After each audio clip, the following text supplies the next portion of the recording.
নমস্কার, আমি doctor Joydeep Ganguly, consultant pulmonologist, Murshidabad, Baharampur. আজকে একটা ইম্পর্টেন্ট জিনিস নিয়ে, একটা যন্ত্র নিয়ে আপনার সাথে আলোচনা করব।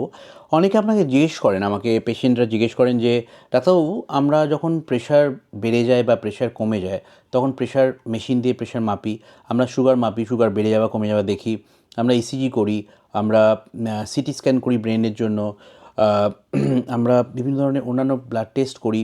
তো আমরা ফুসফুসের ক্ষমতা বা আমাদের ফুসফুস ভালো আছে কি না সেটা কীভাবে মাপবো? বাইরে, ল্যাবের মধ্যে, চেম্বারের মধ্যে অথবা ঘরের মধ্যে একটা এক্স রে বা একটা সিটি স্ক্যান করিনি বলুন, তাহলে তো ঠিক হয়ে যাবে না। অ্যাকচুয়ালি সিটি স্ক্যান বা এক্স রে এগুলো হচ্ছে রেডিওলজি, অর্থাৎ ছবি।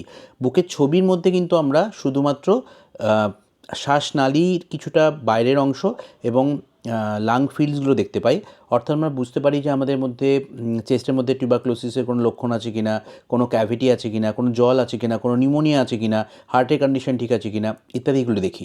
কিন্তু শ্বাসনালী ঠিক মতন কাজ করছে কি না, তার মধ্যে দিয়ে বাতাস আদান প্রদান করছে কি না, সেটা কিন্তু আমরা এক্স রে বা সিটি স্ক্যান থেকে বুঝতে পারি না। যার কারণে যারা অবস্ট্রাকটিভ লাং ডিজিজ নিয়ে ভোগেন, অর্থাৎ যারা ধরুন অ্যাজমা, সিওপিডি ইত্যাদি রোগে ভোগেন, তাদের ক্ষেত্রে কিন্তু অনেক সময় এক্স রে এবং সিটি স্ক্যান অনেক সময় নর্মাল থাকে। বিশেষ করে এক্স রেতে অনেক সময় বোঝাই যায় না। ফলে অনেকে ভাবেন এক্স রেতে কিছু নেই, তার মানে আমার কোনো প্রবলেম নেই। অনেকে জিজ্ঞেস করেন, বিশেষ করে কোভিডের সময় আমরা বেশি শুনেছি এটা, যে ডাক্তারবাবু আমি না দম বন্ধ করে 1 থেকে 20, 1 থেকে 30, 1 থেকে 50 গুনতে পারি, তার মানে আমরা ফুসফুস ভালো আছে বলুন? ব্যাপারটা এতটাও সিম্পল নয়। ফুসফুসের কাজ হলো শ্বাস নেওয়া এবং শ্বাস ছাড়া। তো এই যে কাজটা, এই কাজটা করার জন্য ফুসফুসকে যে বাতাসটা ছাড়তে হয় বা বাতাসটা টানতে হয়, সেটির অ্যাকচুয়াল পরিমাপ যদি আমরা দেখি, তবেই কিন্তু আমরা ফুসফুস কাজ করছে কিনা বুঝতে পারবো।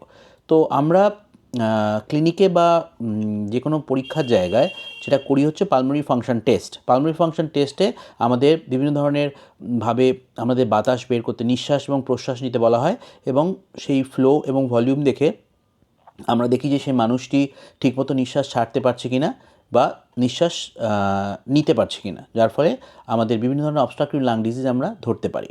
বাড়িতে কীভাবে মাপবো? তো বাড়িতে মাপার জন্য একটা এরকম মেশিন আছে, এটাকে বলা হয় পিক ফ্লো মিটার। যেরকম প্রেশার আমরা মাপি প্রেশার মেশিন দিয়ে, সেরকম পিক ফ্লো মিটার দিয়ে আমরা কিন্তু আমাদের ফুসফুসের স্বাস্থ্য পরীক্ষা প্রাইমারিলি করতে পারি। এটির কাজ কি? এটির মেনলি একটা মাপ আছে। এখানে 60 থেকে 800 পর্যন্ত মাপ আছে, যেটার ইউনিট হলো লিটার পার মিনিট।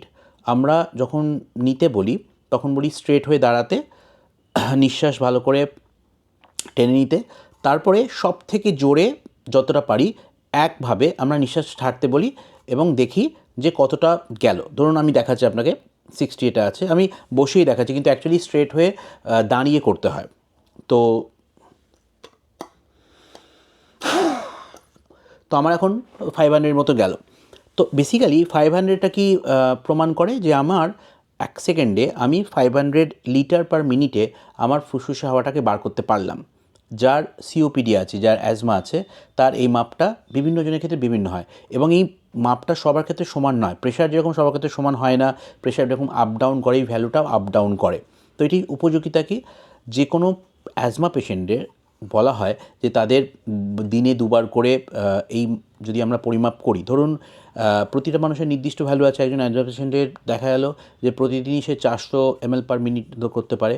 হঠাৎ করে একদিন সকালে দেখলো সে করে 300 বা 250 বেশি যেতে পারছে না।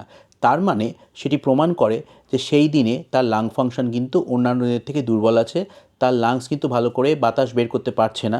অর্থাৎ সেই দিনে কিন্তু তার অ্যাজমার একটি অ্যাটাক হওয়ার সম্ভাবনা আছে।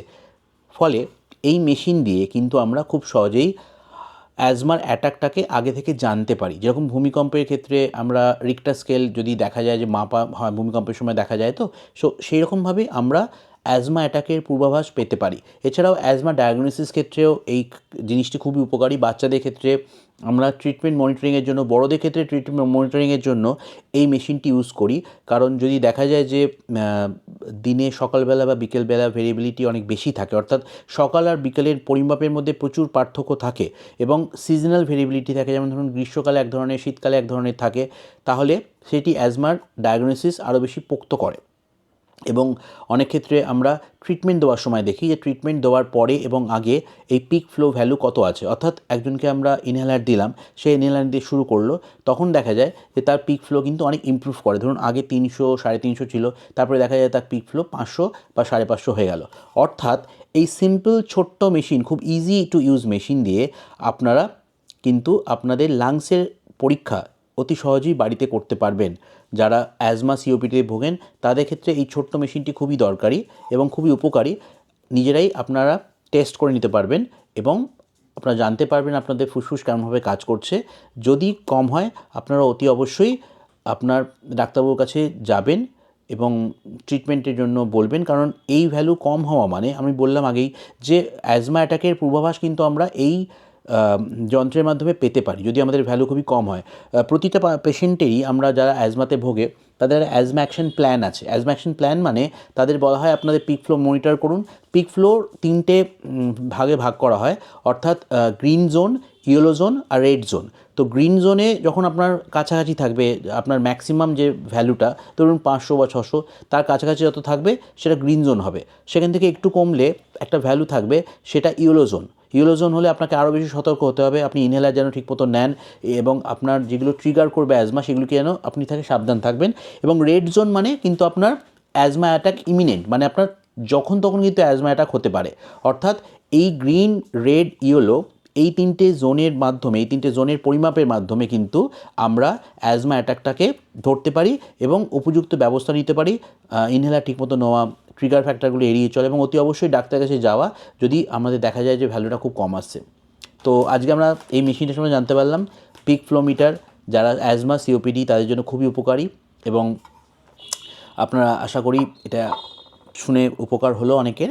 এবং সাবধানে থাকুন, স্মোকিং করবেন না, অ্যালার্জি পেশেন্ট বা অ্যাজমা পেশেন্টরা যে কোনো ধরনের অ্যালার্জিক ট্রিগারগুলোকে এড়িয়ে চলুন। সুস্থ থাকবেন, ভালো থাকবেন। ধন্যবাদ।